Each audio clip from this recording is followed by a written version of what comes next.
So you may have noticed since we've been installing apps that on my screen, especially my first screen of my iPad, I've got my apps organized into nice little folders. I like to do that just to keep things neat. You do not have to do this at all, but I wanted to share in case there's some of you who prefer to have your apps in folders. So the first app I want to talk about is down here on my home taskbar. These are my Apple apps. So if I tap on that one, you'll see that I've got a title, Apple, and all the Apple apps are here, and I can just scroll because there's more than a few. So I also have, besides Apple, I have my Google apps right here. So if I tap on it, you'll see them. There is one missing, and we're going to add it in a second. And then I also have a Microsoft folder for all my Microsoft apps. So let's see how I did that. I'm going to swipe on my screen to see the apps that aren't in folders, okay? And up here is Jamboard. Jamboard should be in the Google folder. So I'm going to show you how I do that. I'm first going to hold down on the app, and you'll get some options, but then they start to wiggle. I have a friend who says they get scared and nervous that you're going to delete them. So that's why they shake and shiver. But we're not going to delete.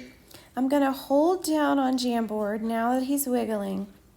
And I'm going to just slide to that first page where I want him to live. If I let go of my finger, he just sits there by himself.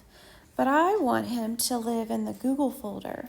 So I'm going to hold him down again and place him inside the Google folder. So now that's where he lives. Cool, huh?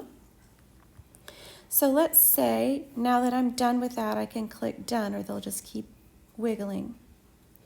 But if I swipe to this next page again, I notice that I have some apps that I could group together.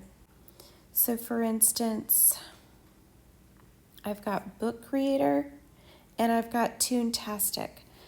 We are probably going to explore both of those because they are great storytelling apps. We can make stories with those.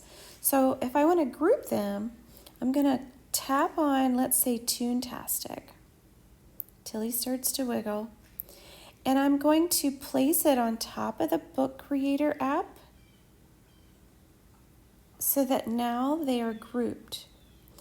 Now, if you notice at the top, I've got the word education. It just popped up automatically.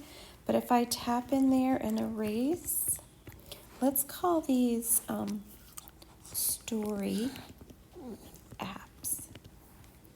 And then I can just hit return on the keyboard. If I just tap anywhere on the screen, they'll live there happily, and then I can tap done. So if you want, again, you don't have to, but you can create your own folders. I'm going to move the story app back over here. I do have some more story apps, but I just wanted to show you how you could group those. Now, one more thing, that first one, the Apple apps, I use those the most often, and you probably will too. So all I did was take one of the folders up here, hold those down till they wiggle, and I brought it down to my docking station. I think I called it a home bar before, but it's actually called a dock. So if I want that folder to live on my dock like all the time, I could just do that. But I don't really own that one. I'm just going to leave him up there. And then tap done. So have fun organizing your iPad apps.